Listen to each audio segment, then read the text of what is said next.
Hello and welcome to India Career Center, the one-stop podcast for students, professionals, parents and guardians. In every episode, we will try to deal with a current topic that needs expert advice related to career guidance and career mentoring. Please welcome your host, Dr. S.P. Mishra to the show. And happy listening. Hello and welcome to another episode on India Career Center.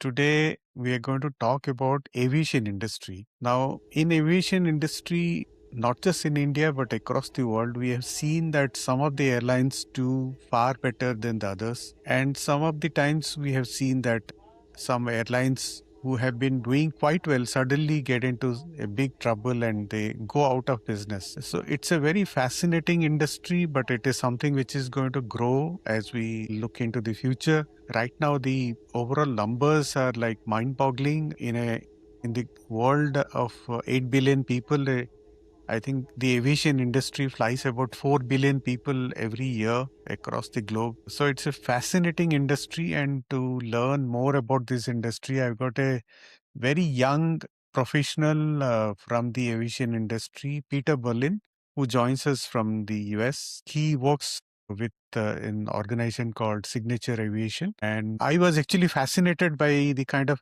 analytical documentaries he has made about the various aviation industry is across the world, and that's how I reached out to him to get a insider's view, so to speak, about the aviation industry. And this is just the first of the series of discussion. I hope to host him many times in the future as well, because this is something which is going to keep on happening and new things will keep coming. So welcome, Peter, and thank you for joining us today. Yeah, thank you, SP, for having me. I'm appreciative of the opportunity, and aviation is something I'm really passionate about. I've been passionate about it my entire life. I grew up in a town called Cleveland, Ohio. Not sure if all your viewers would be familiar with it, but it's in the Midwest of the United States. And ever since I was a small kid, I've been fascinated by airplanes, airlines. Not only just the prospect or the ability to fly from hundreds of miles in just a mere hours, hundreds, thousands of miles, but also the business models of airlines and the evolution of airline business models over time. It's not an industry that just appeared overnight. It's something that's been in constant development and iteration after iteration over over 100 years now. Over time, we've seen lots of experimentation, new airplanes, different types of connectivity models, capital structures of airlines, fast planes, slow planes, propeller planes, jet planes, all types of propulsion. And it's been really, really exciting to see over time. And I'm fortunate to have participated a little bit in it throughout my young career. I have my pilot's license, which I got a few years ago. And then I work on the corporate strategy side at a company in the private aviation world called Signature Aviation. So we deal with a lot of the private and general aviation traffic in the US and globally, parking planes, fueling planes, providing service to the customers and passengers on board, the pilots. And so I've been over time embedding myself in this aviation ecosystem on both the commercial side and the general aviation side. My YouTube channel pertains more to the commercial aviation side. It started mostly as like a sort of a hobby, just recording myself, documenting trips, experimenting with different airline products and trying new airlines from different regions. That the real fascination for me was the history and understanding the context and how airlines emerged over time, their successes, their failures, the people that were involved in, dictating the airline strategy and how that impacted, their outcomes basically. So that's a little bit of background on me. I want to make sure we have time to cover some of the agenda items, but that's it about me. No, fantastic. To be honest, I was actually fascinated by the fantastic way you have actually done some of the documentaries about various airlines, and it really captures the story, as you rightly said, the history of that particular organization, and so sometimes even the country. I think you have spoken about while talking about the aviation industry. You've spoken about the geopolitical and the history. So that's fascinating. So lovely, and kudos to you for all the great work you're doing along with your full-time job. So moving on, taking our conversation. I know we have got limited time. So we'll try to capture as much during this conversation. So for for our viewers, let's try and explain about a full service airline versus a low cost carrier, and how this really has evolved. If you can just give a background about this. Yeah, so I guess in the early days, I mean, flying itself was considered very much a luxury. I mean, you had to have money, you had to be part of more of an elite class to even afford to fly.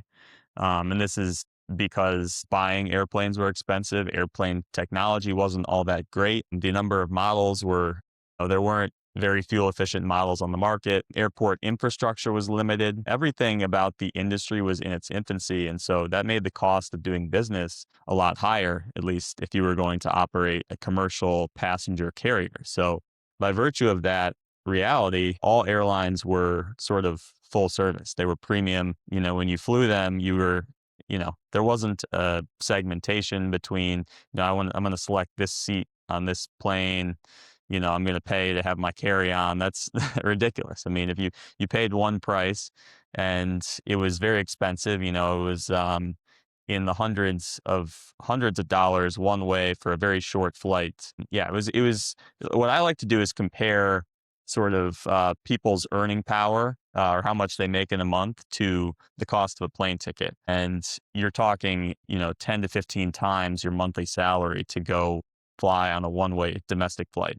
It's just not affordable, right? And again, that's by virtue of the fact that flying was very expensive. And then also early on, flying was heavily regulated. So regulation existed where governments basically told airlines what routes they could fly, and then they fixed prices to ensure or enable that airlines were actually profiting or making money on the passenger side of things. But then over time, introducing more fuel efficient planes, you're removing this regulation, introducing more competition, people getting more creative around the business model, introducing stuff like the hub and spoke model, which is more efficiently moves people from point A to point B, better aircraft utilization with such structures makes it less expensive to do business, basically. And so it was a race to the bottom or race to the top. You're looking at profits and the emergence of, these models like Southwest and Ryanair, where it's focused on extreme volume and,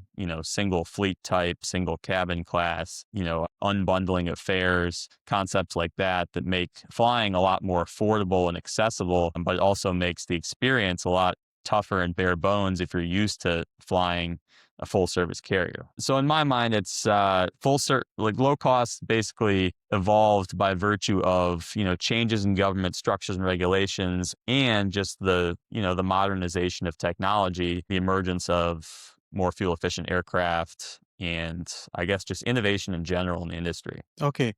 And looking back, what actually separated a strong airline leaders from weak ones in the past?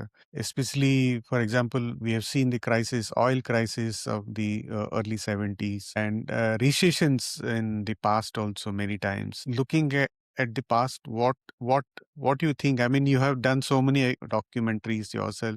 So what are the common threads you get? Yeah, so I mean, being in the airline industry, even in good times, is very difficult. It's very, fuel intensive, labor intensive, planes are expensive. The average operating margin of airlines globally is very thin, as I think you've mentioned in this structure. It's, 3 to 5% globally. So yeah, it's not a very fun industry from a pure financial perspective, even in good times. But then when you layer on top of that, wars, recessions, pandemics, other macro factors, industry shocks, stuff that can literally flip your profits overnight, turns your profits into losses, even if you have good intentions and you have the right leadership, but leadership qualities. So I guess the airlines I've done recently, so like Air India, PIA, Biman Bangladesh. So with Air India, I'm not sure if your viewers know the founding story there, but it was basically founded by a guy named J.R.D. Tata, who's I think is legendary in your country. One of the key, I guess, he was the father of civil aviation really in India. He was the first guy to get his commercial pilot's license in the country, and he actually flew Air India's first flight himself in a plane that was made of cloth and wood. So it's it's someone who, like him, who is very, very humble yet driven, and someone who cares deeply about the service and the people. I think just having that sort of that mindset, being also leading by example. I think one of the anecdotes from Jay Tata is that, even as he grew the airline from 0 to 6,000 employees by the mid 60s, he was still no task was basically below him. So he was once spotted changing the toilet rolls in flight. So he would often fly on the airline's flights, in economy and any class of service. And if he spotted something that was, not up to standards, he himself would take action instead of directing someone else to do it. That, I think, was a great small anecdote of what makes a good leader. And I think that's why a company like Air India continued to be successful despite being a government-owned airline. They allowed Mr. Tata to continue to run the show, and they didn't let politics get too involved, at least while he was there. And then with PIA, you had a guy named Noor Khan, but I want to make sure that we have enough time to get through all the questions. If viewers want more of these like little anecdotes on, amazing founder entrepreneur stories, they can definitely head over and check those out on my channel. Yeah, sure. I think we will do that.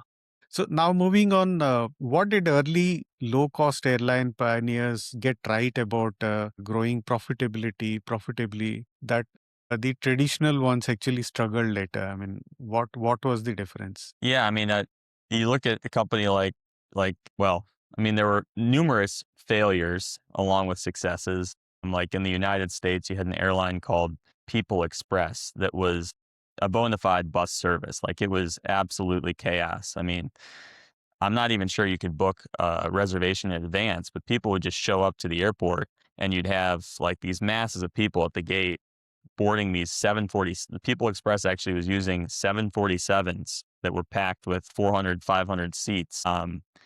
And it was very innovative at the time, and they grew very quickly from a top line perspective. But they quickly realized that it wasn't going to be profitable. I mean, flying 747s, they're gas guzzlers, and getting the route network right was very difficult. And so that was in like a cautionary tale, but also there were, the early signs of success. There were some things you could take from that model, just pure level, like volume. Volume was a big thing with them, but Southwest, in terms of just the consistency of the fleet, the Boeing 737s, basically from day one, they were flying in Texas, I believe, originally. And then, later you had Ryanair, obviously the big low-cost pioneer in Europe, Michael O'Leary, no nonsense, sort of profits, like basically no shame around. We're like this airline is a commercial venture. We're here. Our purpose is to generate profits. We want to get our people from point A to point B safely and on time, but we want to be completely transparent with you guys. You're not going to get a lot of leg room. You're not going to get cushy seats. You're not going to get free snacks. If you want that, you're going to have to pay extra. And I'm not even sure if they offered that in the early days, but then you had airlines like Spirit emerge that was like super unbundling of everything, including even a carry-on bag, which if you look at the business model of it, it's actually kind of genius because some people don't need or want to bring a carry-on bag, or they don't need or want extra legroom, or they don't need a first-class style seat. So you end up segmenting out your customers, and then you have these very powerful ancillary revenue streams that, even if people don't, they see the initial price, they're like, wow, that's a really cheap flight from New York to Miami for $35. They'll still end up spending $140 on the ticket by virtue of a carry-on bag, a checked bag. They'll get a couple cocktails. They might upgrade to an exit row seat. They might select their seat in advance. So it's kind of genius, but it's something that the full service carriers sort of learned how to replicate in terms of the products and this unbundling concept. And so that's why you've seen in the US the Spirits, the Frontiers really struggling. It's because they just aren't able to compete in terms of, especially with respect to the network and loyalty aspects of things now, where United, Delta, American offer really powerful redemption opportunities and bigger networks. So if you're able to accumulate points on those carriers, you can fly to Hawaii, to, Asia, Europe, South America, places that, bucket list items for people. And you can accumulate points by flying a bunch of, basic economy flights that are almost equivalent in price to the Spirits, the Frontiers of the world. And they're just more well put together carriers. In fact, for India, I think IndiGo is a bright example of how a low-cost airline can do well. I think it's been about 20 plus years now, and they seem to be only growing at about 65% market share right now.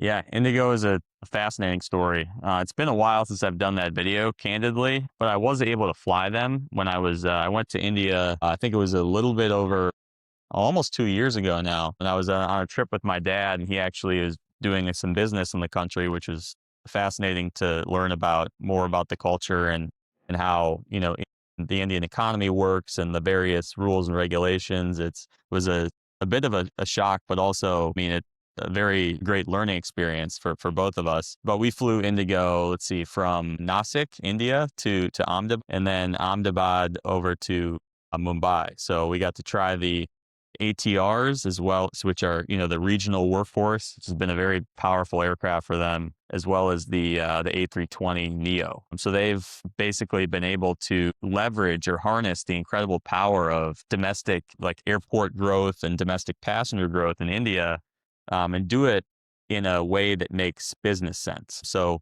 basically, I guess the success of IndiGo is directly, attributable to them matching the business model with the type of customer and the type of market that India really is, and having no shame again about, offering a basic product and getting people from point A to point B.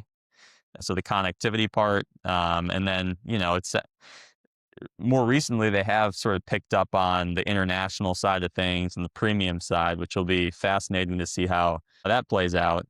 But for the time being, I think they were founded in 2006, 2007, I want to say. And they went from zero to, 2/3 of the domestic market.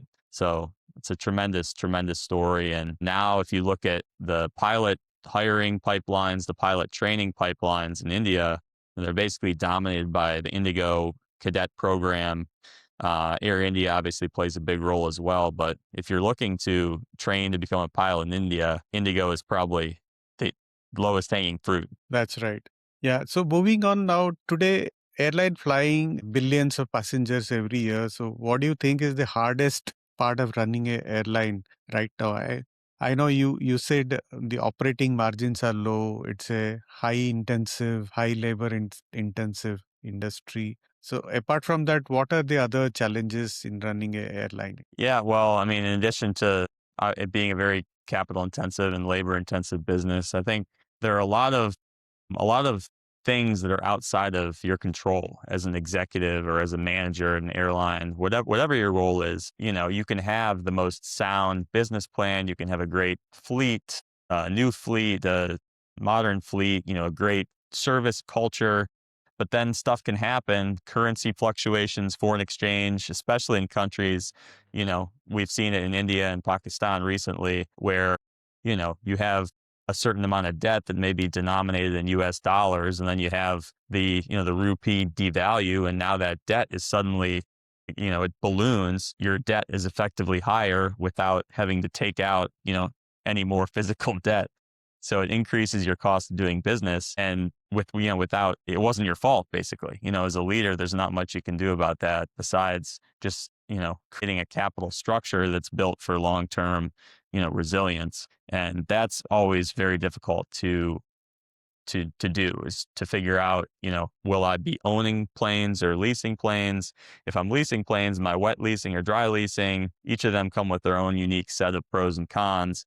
But yeah, I think that's probably one of the biggest challenges, is dealing with sort of these external shocks, things that are outside of your control. Another example in that realm would be sort of geopolitics and just the closure of airspaces. So flying around Ukraine during the Ukraine war, flying around Pakistan, I believe Air India flights still can't go into that airspace. So a flight from Delhi to New York, I believe, has to stop, if I'm not mistaken, or Delhi to Chicago for sure has to stop. I believe it's been stopping in Vienna. So that adds a significant amount of cost, because it's taking longer to fly, obviously, and you have to stop as well, and it takes more fuel, and it's just not a very efficient way of doing things. And it's a sad reality of just, politics, basically. And then the other thing is just competition, and, always having to, look behind you and uh, see what the competition's up to. And, they may be innovating or introducing new things, and that could impact your market share and your financial results, basically. So I was actually looking at your the organization in which you're working, the Signature Aviation, which is basically into more of infrastructure related activities and like a support network. So that's a far better business model, so to speak, instead of getting into real core aviation. I mean, how is it actually positioning itself as a differentiator in this market? USA is one of the biggest aviation market in the world, actually. So tell us a bit about your organization. Yeah, Signature is fascinating. We're a fixed base operator, so it's an FBO that's the industry acronym. And so we basically operate private aviation infrastructure, private aviation terminals, and we try to provide a incredible experience for anyone that's flying private or general aviation into or out of the airports that we operate in. So, and our main sources of revenue are fuel. So we'll fuel up a Cessna Citation, a Gulfstream that comes into one of our airports, and then parking. So, we will charge the operator of an aircraft to park their aircraft for a certain amount of time, whether that's on the tarmac or in a hangar. So a growing focus of ours is real estate. And as you can imagine, the amount of physical hangars or sheltered structures for aircraft, the demand way outpaces the supply currently. So to the extent we can continue to build hangars on airfields, especially in capacity constrained areas, that's an incredible source of revenue for us. It's more predictable. We sign up people up for multi-year contracts. So we have these residents that we can then serve and provide them, just more touch points along the way. They'll walk into our terminals and leverage our amenities, but they'll also, get the, fuel discounts across the network by virtue of being residents. But I think one of the zooming out from a business perspective, one of the biggest advantages for us is just the power and size of our network. So we're the largest operator of private aviation terminals in the world, with over 220 locations, mostly in the U.S. because that's where most of the business and general aviation activity in the world is. I think it's probably 90%. I don't know the exact number, but it's a vast, vast majority of all business aviation traffic occurs in North America. And so we're just very well positioned to capture that. People know what they're getting when they come to Signature. They have, good quality service, clean, modern terminals that they'll go into, and then yeah, just the power of the network and predictability of our service. So one of the factor which probably is a external variable is the aviation fuel, because you are depending on a supplier to supply you the fuels. Tell us about that. I mean, in the current scenario with the trouble in Ukraine and now recently in Venezuela, we are going to see a bit of a trouble in the crude oil sector a bit, and obviously that will have an impact on the aviation industry also. Yeah, definitely. I mean, any fluctuation in input prices is going to impact demand. And one of the biggest drivers of the business at Signature is just how much are people flying. But it is a little bit different in terms of demand elasticity in the private jet world. So those people aren't as price sensitive as you'd imagine. So it's a little bit more resilient to be involved in, what we're doing. Now we do engage in some commercial fueling operations at some of our airports. So we'll fuel up the United, Delta, Americans in select places where it makes sense and where there's not a bunch of competition, because it's a pretty low margin endeavor to be fueling commercial aircraft. But the beauty of Signature is that we're now positioned to, capture high value customer demand in sort of the fractional and charter segments, which are very, very resilient. So companies like VistaJet, FlexJet, NetJets, like that ecosystem of providers is sort of our core customer base. And at some point of time, you will have your own luxury fleet as well. Is there a possibility? I mean, I never say never, I guess, but that is far outside of my realm to decide. That type of decision would rest with, the C-suite and our shareholders and people far above my pay grade. Would I love to fly around on a Signature branded jet? Absolutely. Aircraft ownership comes with a lot of risk and uncertainty, as you're aware. And our business model has proven very solid in terms of cash flow over the years, very predictable. It's not a very sexy or fast growing market to be in the sort of the aircraft. I guess we're sort of redefining ourselves as more of a guest experience provider and a hospitality specialist, which makes a lot of sense. It's the whole FBO world is associated with being kind of lifeless and more of a transportation support company or a trip support company versus a true hospitality experience. We're really trying to push, the whole common sense service, customer friendly mindset, where if you're flying into one of our FBOs and you're coming in on a private jet, you have a certain level of expectations around service and cleanliness and technology that we want to meet. So our standard at a minimum is, we want to be at least sort of the business class lounge, if not a first class lounge that you'd see in a commercial airport. So you have people that smile, people that greet you, you have good clean terminals that smell good. You have soaps in the bathroom that don't, cause chemical reactions and give you rashes on your hands. Stuff that you'd see in a 5-star hotel or an airport lounge, which there are a lot of FBOs across the world where that's just not the standard still. It's more of like a bus stop type feel than an actual modern luxurious lounge. Okay, talking about technology, I think we are going to see a lot of technological innovations in the years to come. I think a lot of it is already happening on the aviation fuel already. So you being in the industry, how do you see this shaping up in the next, let's say, 10 years horizon? Yeah, that's the AI is all people seem to be talking about now, and for good reason. I did a lot of preparation for, well, one, for my videos, but two, also for this episode.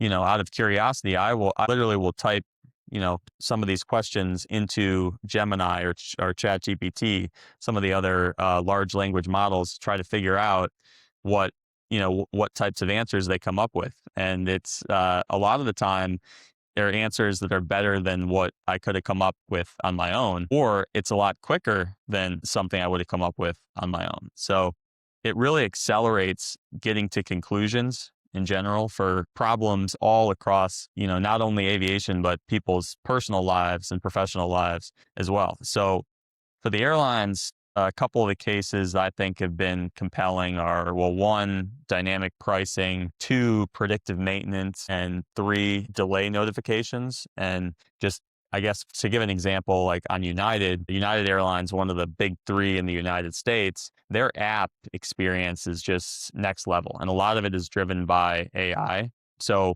if my flight's delayed going from Cleveland, Ohio to Orlando, where I live now, it'll tell me your flight is delayed due to, weather, because we had to de-ice your plane. It took an extra 30 minutes. So very detailed stuff, your plane was delayed because we had to spend additional time loading on people with special assistance. And that's all pulled automatically from their data hubs that is associated with every single flight. And what it does is that it lowers people's pressure when they're flying. It eases fears, it eases stress, and it increases customer satisfaction scores. So all of this is designed with one, the intention to increase or enhance the customer experience, but also minimize delays, cancellations, and improve reliability and safety in the process. So you'll also see in terms of pilot training and pilot like systems, navigational systems in the aircraft, the use of automation and AI is really, really going to help minimize workload and just, minimize the number of accidents and incidents that we see. And on one hand, that's, you want to see pilots that learn, without all the automation, but two, it's just such a great backstop to have, even if, because humans make mistakes. So that's the real kicker here is like, you want to be able to, in a sense, dehumanize flying to make it safer. Fantastic. So we have already seen the full service carrier and the low cost carrier and of course the private jet experience. So do you think in the years to come, we are going to see another emerging model which we don't even know right now? Yeah, this is a tough one to predict. I mean, I think to an extent, airlines will always be defined by their level of service. You'll always know, if you're going to be going on something that's more of a bare bones experience versus something that's more luxurious or feels more premium. But you do have a couple new and interesting models emerging. One of the more interesting ones is this whole like multimodal transport provider concept where you have a new technology called electric vertical takeoff and landing vehicles, or like air taxis that are connecting you from, either a city landscape to the airport or even directly from your house to the airport. So the concept being that if you're an airline, you will charge someone one price for a ticket to get you from your driveway to your destination, whether that's from, a rural city in India to a big city or a rural city to another rural city via a big city, and using multiple different forms of transportation in the process. So these air taxis, airplanes, buses, rail, everything, and in the most efficient way possible, essentially. But then, you'll have another interesting experiment that I think we could see the reemergence of is subscription passes in flying. So way back when, I believe American Airlines had like an all-you-can-fly pass. It wasn't really executed very well so that people could take advantage of the system and especially if you have a lifetime all-you-can-fly pass and you're not charging a subscription price for it. I think the secret's all in the pricing here, where you just have to model it very carefully and understand the behavior of the consumer and what the potential risks and opportunities are. But if you do it right, I think subscription flying passes, giving people access to flights on certain routes at certain times during the year for a fixed price per year could be an interesting model for certain airlines. That sounds really fascinating. So you yourself, you are a trained pilot yourself and you're working in the business strategy. You come from a finance background. So you've done quite a bit in your age so far. So something coming out of you would be really inspiring for youngsters who are looking at aviation industry as a area. So what would be your views or advice to youngsters who are still in school or college and looking at aviation industry as a career path? Yeah, well, I think the first thing I'd say is that there are just so many areas in aviation to work in. It's not just being a pilot. Like the pilot's the most, the most sexy or the most, I guess, the sought after position. But that's a lot of people go down that track and they train and they realize that's not for them, whether it be the technical aspect of it or the career demands, like spending so much time away from home as a commercial pilot and the travel schedule can be very taxing on people. It's basically purely seniority based and less of a meritocracy than a lot of roles in the broader professional landscape. But there's, a lot more than pilots. There's both customer facing and back office operational type roles that people can go into that all supports the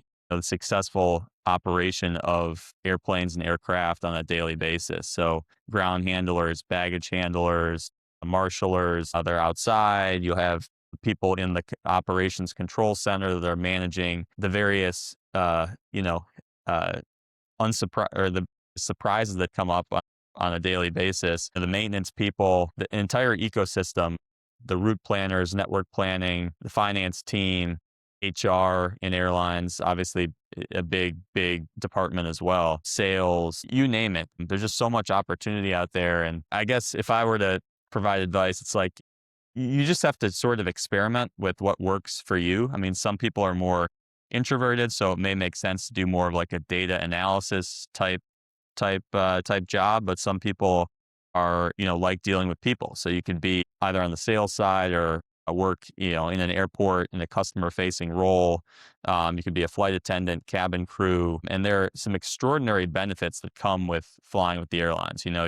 You typically get to travel or fly for free, you and family members, and that can open up a lot of cool experiences and doors for you and your family and loved ones. But yeah, I think just in general, let's see, I had some notes for this. Yeah. So being able to stay calm in the airline industry, I think is a huge attribute that you need, because it's just such a chaotic environment, especially if you're working in an airport in that environment where you have people with emotions that have run high because their flights are delayed or they're traveling with babies, and it's can run high very quickly, and you have to be able to stay patient and be level-headed. And those are the airlines or the airports that have the highest passenger satisfaction ratings, is the ones that can sort of pivot and handle stuff when it goes wrong. So you trained yourself as a pilot. So during that time, you thought of flying as a career, or how did you pivot yourself from a trained pilot to look at something like business strategy in the current role? Yeah, that's a good question. I got my pilot's license more out of just passion and the desire to have it be more of a hobby. In the first 5 or so years out of college, I was pretty convinced I wanted to do something more business oriented. So I started in investment banking, actually, which is, I'm not sure how much context your viewers would have on that industry, but it's essentially we advised companies, founders, owners, management teams. And so what that involved was doing a ton of research on the companies, the product, the market, their customers, their competition, and basically becoming almost experts on each individual company to be able to pitch it to investors and sell it and basically get these shareholders maximum value for their companies. A lot of them were owners and operators that had, founded the company themselves 30, 40 years ago, and they had all their basically tied up in this company. And we helped them unlock maximum value for all their hard work and effort over that time period. And that was incredibly rewarding, not just to be able to work with, these awesome management teams, but also to learn about how businesses work and how you create value in business, whether that be by, increasing the number of customers, products, doing something your competition isn't, just creative, unique, just business optimization initiatives. And so that's what inspired me to just, continue down the business track, is because it's just unmatched in terms of the amount you can learn without having to spend hundreds of thousands of dollars on more schooling and education, which no offense to people that want to do that, but it just wasn't for me. And I found, the business track to be more rewarding. So the last one. So in the aviation industry, like any other industry, I think climate challenge is really real and upfront. It is already something which we are dealing with. While AI, you mentioned earlier about the fantastic opportunity it is providing and reshaping the industry, it also comes along with the threat of cyber attacks. So how do the aviation industry are looking at these two challenges in the years to come? Yeah, that's another good question. On the sustainable aviation side, I don't have a ton of context for the commercial airlines, but in terms of what we've seen in the private aviation world is that a lot of our customers are, they're responding to desires from not only like governments, but also their own customers, the people that are flying privately, to reduce their carbon footprint or cut back on their emissions somehow, because flying is, it's huge in terms of the amount of greenhouse gases that are created in terms of, pretty much compared to every other mode of transport. You could sit in your backyard and burn coal for a year and probably wouldn't get close to the amount of greenhouse gases that are emitted by, flying a jet aircraft 500. That's why there's so much focus on this industry as a whole in terms of the sustainability side. Now, there's a ton of different changes, or not changes, but differences in how how or what, I guess, how much you have to reduce your emissions by country, by government. And that's honestly one of the biggest challenges for airlines right now, is navigating the complexity, the regulatory complexity of, there are certain carbon taxes that apply in certain nations relative to others. Certain demands for emissions caps and all sorts of things that make it very difficult it's almost like a compliance tax. Like there are loads and loads of paperwork that you have to do around just sustainability right now. But sustainable aviation fuel is something that we've seen the rise of the past 5-10 years as an alternative to Jet A. It's still very expensive relative to regular fuel, and I think we'll probably struggle to see adoption of SAF at the rate that we've seen, unless there are significant subsidies or incentives by governments to help offset some of that cost. And at least in the private world, we're seeing some of the demand for that type of fuel soften as some of the policy here in the US and just general appetite for sustainability is changing. So I do think the future is headed towards that type of fuel use in general. It just needs production, we need to ramp up a little bit quicker, and it just, the economics need to change a little bit for it to actually be viable from a profit perspective. Okay. Fantastic. I think we have covered most of the points we thought of covering. I know you have your next meeting lined up soon. So without further ado, Peter, thank you for your time today, and we'll certainly catch you many times later in this year and in future as well, because this is one industry which is fascinating. It is always something new coming up, and it is set to grow. I mean, in a lot of emerging markets, like for example India, things are looking up in terms of a lot of investment happening by the three leading airlines in India right now. So it's a fascinating industry, and it was nice to learn from you from the global perspective through your experience. So thank you for your time today. Yeah, thanks a ton for having me. I've really enjoyed it. I'm certainly not an expert on the global aviation world yet, but I've done a good amount of work. It certainly excites me. India especially. I was refreshing myself on just sort of the general stats and the growth rate in that of everything in that country. Passenger growth in the airline fleets, both Air India, IndiGo, Akasa Air, SpiceJet. That the country has almost 1,500 planes on order, which is absolutely astounding. And the total fleet in the country is supposed to quadruple over the next couple decades. And I really hope that I can get back there sometime soon, because it's exciting and energizing to see the momentum at which aviation is growing, and then also driving that economy as well. It's a huge economic boost to have that level of connectivity and that level of growth in the airlines there. But yeah, thanks again for having me, and definitely hope to be back sometime soon. Thank you so much. All right. Have a good one.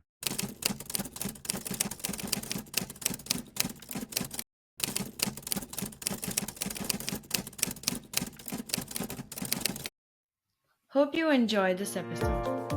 We sincerely wish you could take something from our conversation today and be able to apply it to your life in a positive way. We value your feedback. This can help us improve our future episodes.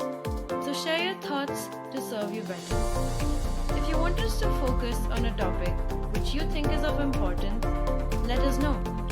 We will share our expertise in future episodes. So, see you soon with a new topic.